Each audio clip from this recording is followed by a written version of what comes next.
6월 8일 목요일 새벽입니다. 오늘도 새날을 주신 우리 아버지 하나님께 예배 올려드리도록 하겠습니다. 오늘 우리에게 주시는 은혜의 말씀은 시편 150편 말씀이 되겠습니다. 시편 150편 1절부터 6절까지 말씀을 봉독해 드리겠습니다. 할렐루야, 그의 성소에서 하나님을 찬양하며 그의 권능의 궁창에서 그를 찬양할지어다. 그의 능하신 행동을 찬양하며 그의 지극히 위대하심을 따라 찬양할지어다. 나팔 소리로 찬양하며 비파와 수금으로 찬양할지어다. 소고치며 춤추어 찬양하며 현악과 퉁소로 찬양할지어다. 큰 소리나는 재금으로 찬양하며 높은 소리나는 재금으로 찬양할지어다. 호흡이 있는 자마다 여호와를 찬양할지어다. 할렐루야. 오늘은 하나님을 찬양하며 또 독려하며, 하나님을 찬양하며 또 독려하며 라는 제목으로 하나님 말씀을 상고하겠습니다. 드디어 시편의 마지막 편까지 도달했습니다.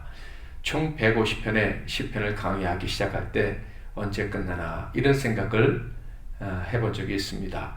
게다가 시편 119편 같은 경우에는 22번이나 강의를 해야 했죠. 자, 그런데 드디어 마지막에 도달했습니다. 그런데 막상 마지막에 도달하게 되니까 아쉬운 마음이 더 큰 것 같습니다. 시편이 더 있었으면 좋겠다라는 생각이 드는 거예요. 그리고 무엇보다도 감사한 마음이 큰데 하나님을 찬양해야 될 이유가 더 분명해져서 하나님께 감사한 마음이 듭니다.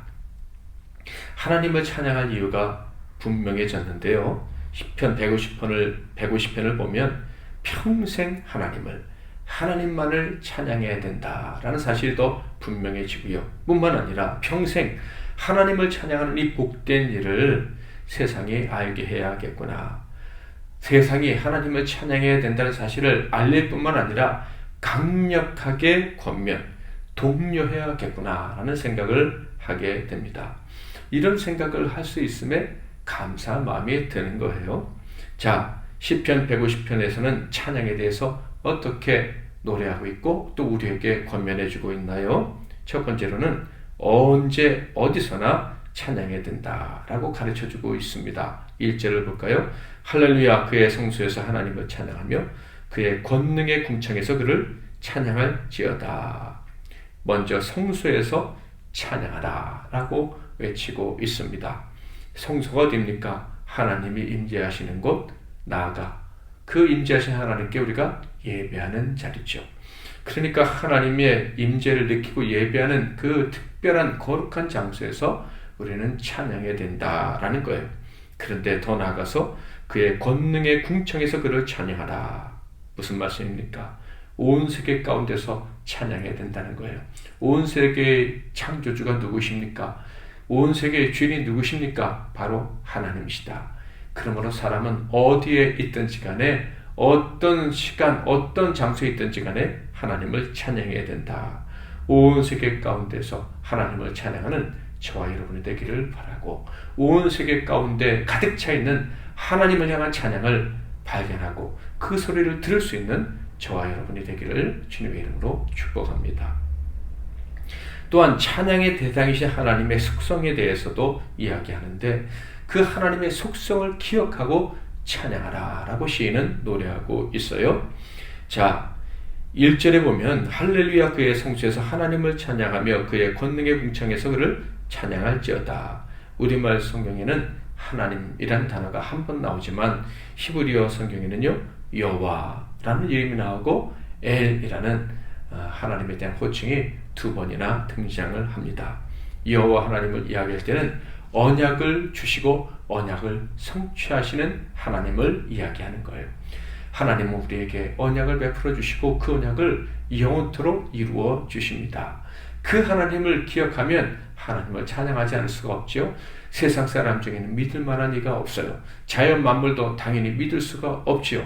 그러나 우리 하나님은 언약을 우리가 원치 않았을 때 주셨을 뿐만 아니라 그 언약을 이루어 주시되 우리가 언약을 기억하지 못할 때에도 이루어 주시는 거예요. 그러니 그 하나님은 어찌 찬양하지 않을 수가 있겠습니까? 하나님이 우리를 안전하게 하시고 하나님만이 우리를 완벽하게 보호해 주시는 거예요. 그 사실을 기억한다면 우리는 찬양을 멈출 수가 없다. 또한 엘 하나님에 대해서 이야기합니다. 왕이고 통치자고 강하시고 주인이신 분이 우리 하나님이시다. 온 세계 가운데 가장 크시고 가장 강하시고 가장 완전하게 다스려 주시는 분이 역시 하나님이시다. 그러므로 하나님을 찬양하자라고 이야기를 하고 있는 거예요. 뿐만 아니라 그 여호와 하나님께서 행하신 이 일을 기억하고 찬양하자라고 이야기하는데요. 그 행하신 일이 무엇입니까? 2절 그의 능하신 행동을 찬양하며 그의 지극히 위대하심을 따라 찬양할지어다. 하나님이 능하신 행동을 하셨다라고 합니다. 하나님만이 하실 수 있는 일, 그것은 우리를 자비로 사랑하시고 그 자비로 구원하시는 거예요. 우리에게 언약하신 그 약속 때문에 우리를 언제나 살려주십니다. 그러므로 그분을 찬양해야 되는 거예요. 그분이 능하신 행동이 또 무엇입니까? 바로 우리를 위해 필요한 모든 것을 구비해 주셨다라는 거예요. 우리를 위해 모든 것을 예비하시고 그리고 우리를 늘 구원하사 그 모든 것을 누리게 하십니다. 그러므로 그분은 찬양을 받으셔야 하는 거예요. 게다가 그분의 행동에 지극히 위대하심을 기억하고 찬양하라. 하나님이 우리를 위해 행하신 일은 아무도 행할 수 있는 일이 아니에요. 그 누구도 할 수 없고 하나님만이 하실 수 있는 일입니다. 그러므로 그 깊이, 그 크기는 아무도 상상할 수도 없는 거예요. 하나님의 사랑과 자비와 지혜와 능력은 이 땅에 있는 어떤 존재도 능히 상상할 수도 없고 흉내를 낼 수도 없는 거예요. 그러므로 우리는 힘을 다해 그분을 찬양해야 된다라고 시인은 노래하고 있습니다. 자, 그렇다면 그 하나님을 어떻게 찬양해야 될까요? 3절부터 5절 읽어보겠습니다. 나팔 소리로 찬양하며 비파와 수금으로 찬양할지어다. 소고치며 춤추어 찬양하며 현악과 퉁소로 찬양할지어다. 큰 소리나는 재금으로 찬양하며 높은 소리나는 재금으로 찬양할지어다. 모든 방법을 동원해서 찬양해야 된다는 거예요. 몸으로 찬양하고 또 악기를 동원해서 목소리를 동원해서 찬양해야 된다라는 거예요. 자, 그런데 몸으로 찬양한다라고 할 때 때로는 그것이 흉해 보일 수도 있다는 것을 알고 있습니다. 다윗이 바지가 옷이 흘러내리는 것도 모르고 춤추며 찬양했다고 조롱을 받지 않았습니까? 그러나 하나님 그것을 받으셨어요. 어떤 나라에 보면 발을 동동동동 구르면서 찬양을 합니다. 왜 저렇게 찬양해야 되나? 우리에겐 흉하게 보일 수 있지만 하나님은 하나님을 찬양하기 위해서 그렇게 춤추는 것을 기뻐하신다고 말씀하고 있습니다. 하나님은 개의치 않으시는 거예요.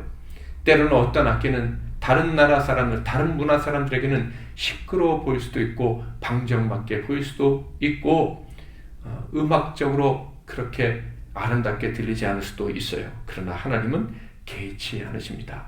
하나님의 관심은 그가 진심으로 찬양하는가, 그가 하나님을 즐거워하며 찬양하는가, 바로 거기에 관심이 있습니다.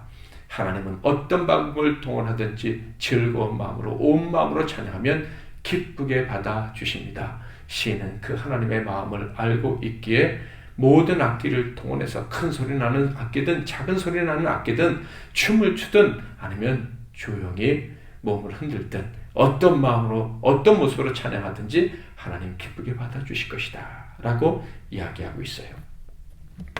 그러므로 결론은 무엇입니까? 살아있는 자들은 어떤 문화에 속해 있든지 어떤 상황에 있든지 간에 하나님을 찬양해야 한다는 거예요. 모든 것을 동원해서 모든 기쁨을 다 표현하면서 하나님을 찬양해야 한다는 거예요. 하나님의 은혜를 아는 하나님의 자녀들은 당연히 그렇게 찬양을 해야 하는 것입니다. 그렇다면 하나님의 자녀가 아니라 하나님의 은혜를 아직 모르는 사람이라 할지라도 살아있는 사람은 어떻게 됩니까? 네, 그들도 찬양을 해야 한다는 거예요. 호흡이 있는 사람이라면 여호와를 찬양해야 한다는 거예요. 그런데 하나님의 은혜를 모른다면 어떻게 그가 찬양할 수 있겠습니까?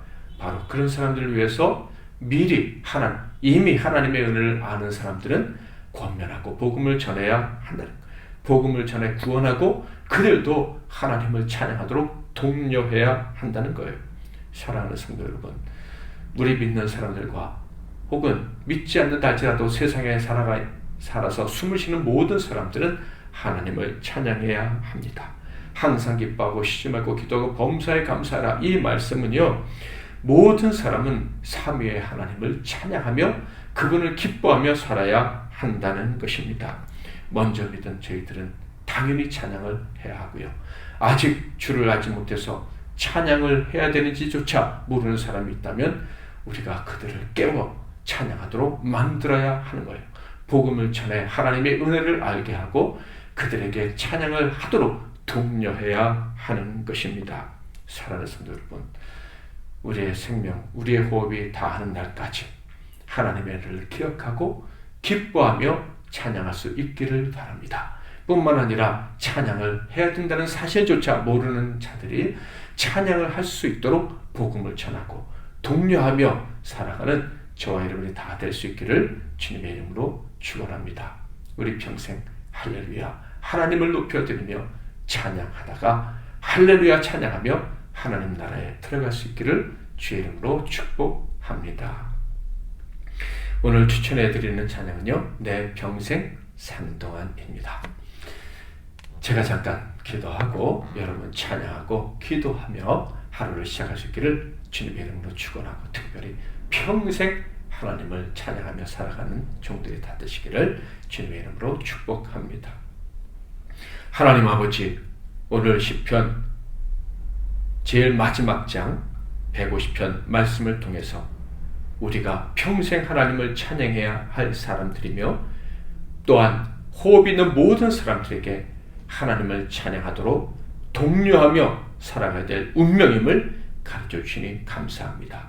우리 평생 하나님을 찬양할 수 있다는 사실이 얼마나 감사한 일인지, 그리고 하나님을 찬양하도록 사람들에게 권면하며 살 수 있는 것은 또 얼마나 큰 특권인지를 기억하며 살아가게 하옵소서. 하나님을 찬양하다가 그리고 하나님을 찬양하도록 독려하다가 할렐루야 찬양하며 또 많은 사람들과 함께 찬양하며 천국에 들어가는 복을 누리게 하옵소서. 예수 그리스도의 이름으로 기도하옵나이다. 아멘.